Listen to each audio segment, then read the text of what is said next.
Hello and welcome. I'm Ijoma Onyaso. Tonight, Nigerian Air Force mobilizes all its aircraft to prosecute the war and insurgency in the northeast. The President performs the first swearing-in ceremony as the Secretary to the Government of the Federation and other appointees take oath of office. Muhammadu Buhari says his government will make Nigeria polio-free by 2017, urges governors to key into plan. And hurricane hits Cape Verde, the first experience in West Africa. And business news tonight, the Nigerian stock market ends August with a 3.02% rally led by big banks and industrial goods companies.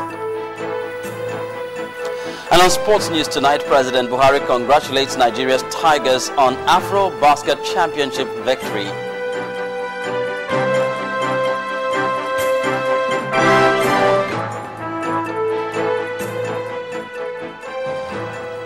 The Nigerian Air Force has announced the full deployment of its aircraft to combat the security crisis in the northeast of the country.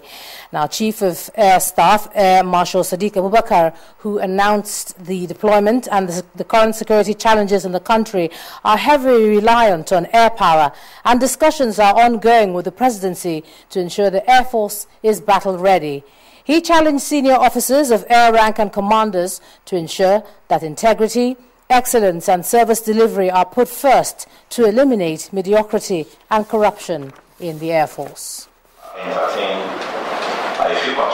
Since his assumption of duty as the Chief of Air Staff 7 weeks ago, this is the first time Air Marshal Sadiq Abubakar will reveal his vision and mission for the Air Force. At this meeting with senior officers and commanders of the Air Force, where policy directives are top on the agenda, Air Marshal Abubakar said the current spate of terrorism is great cause for a self-audit of the preparedness of the Air Force to defend the nation.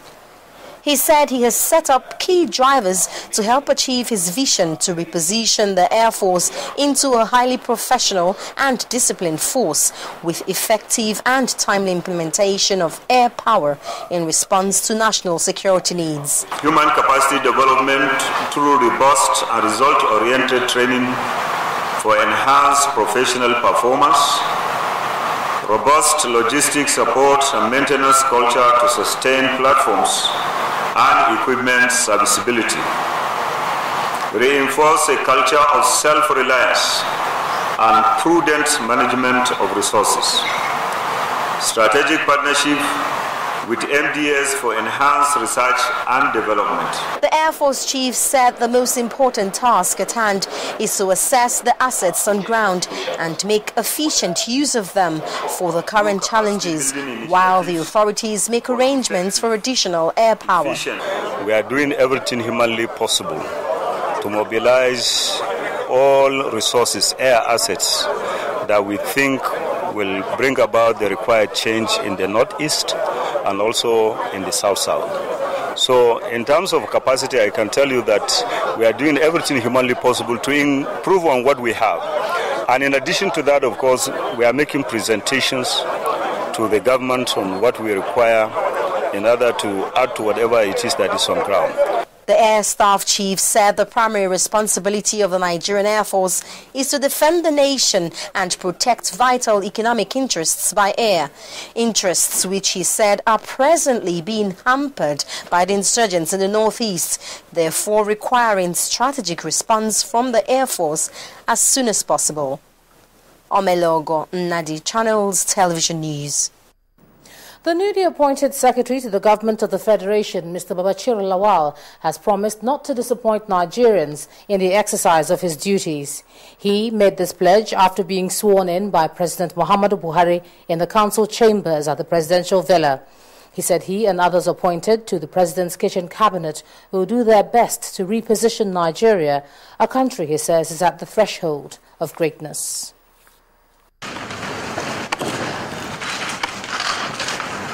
The banquet hall comes alive as the President and the Vice President, government officials, friends and well-wishers of those to be sworn in gather for the ceremony.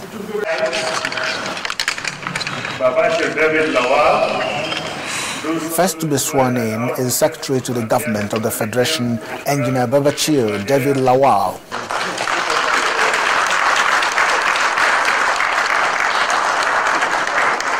He is followed by the National Security Advisor, Major General Babagana Mungano.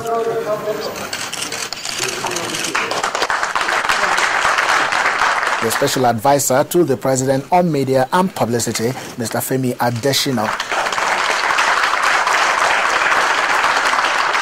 They are grateful to the President for the appointment, which they describe as a privilege. They say Nigeria is in search of sincere leaders, promising not to disappoint.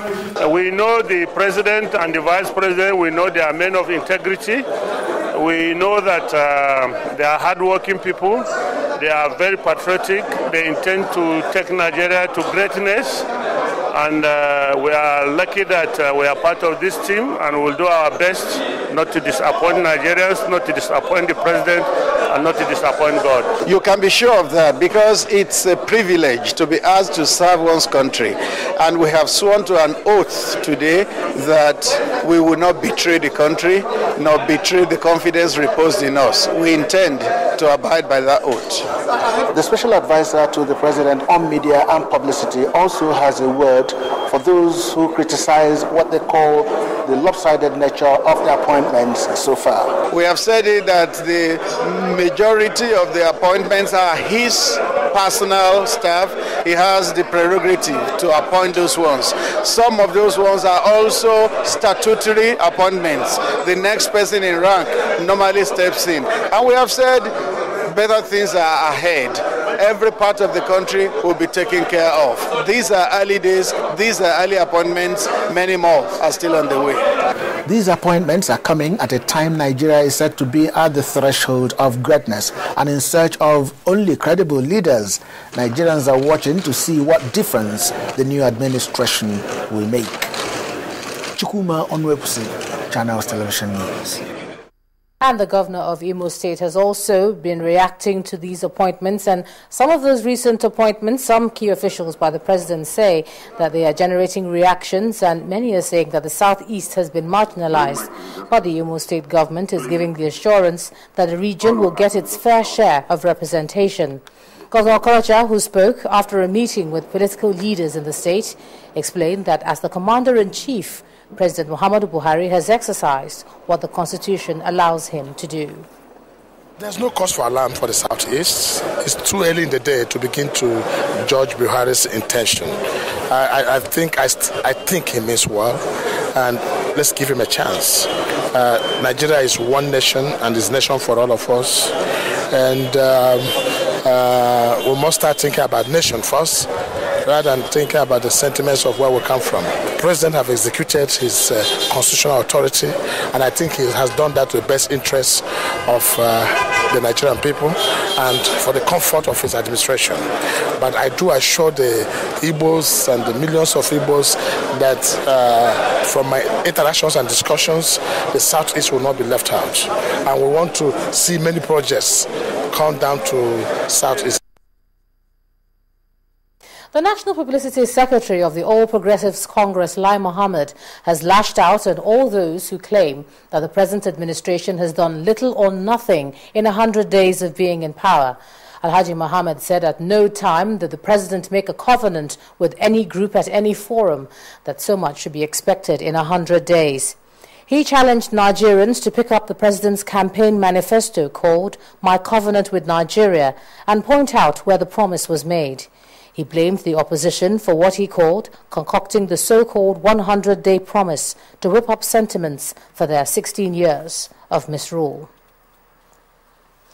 Now, recall Channels Television's exclusive interview with former President Olusegun Obasanjo on our Channels Book Club program about 2 months ago, where he reaffirmed what he wrote in his book, My Watch, that Nobel laureate Professor Wole Soyinka is a great writer and a good connoisseur of wine, but a bad political analyst. Well, Professor Soyinka has responded to that, calling Chief Obasanjo a liar. Is this that Obasanjo is entitled to his opinion? The question is, who respects the opinion of a liar? That is the major question. In My Watch, Obasanjo told the first lie when he said that he deplored liars. because that was the very first lie in that book. And he repeated it so often. I mean, I'm not talking about opinion. No, I'm talking about facts. You know, not just make a statement which is a lie, but lacks the courage to say it himself. I'm talking about something he attributed to me as having been told by a young man who was his advisor, Akin Oshutoku. Said that Akin Oshutoku told him something. Why does an Agbalagba tell a lie, an Ikoko lie, using the mouth of an Ikoko? So I'm just saying, one of the reasons why I'm never bothered when somebody like Obasanjo passes an opinion on me is that I have no respect for it. And I'll be bringing out one of my interventions. It should come out, I think, depending on my publisher, in a few days, titled tentatively The Republic of Liars, in which Obasanjo features prominently. And that's my, expect the book on the bookshelf before too long. And that's my last word on the subject. Now for more on Professor Soyinka's statement, do watch Channel's Book Club on Tuesday at 7:30 p.m. That's 7:30 p.m. Tuesday. The program is Channel's Book Club for more on Professor Soyinka's statement. And do remember that the views that Professor Soyinka is expressing are entirely his own. Now in part 2, after the break, National Identity Card Management gives January the 9th, 2016 deadline for registration. That's in a moment. You join us back.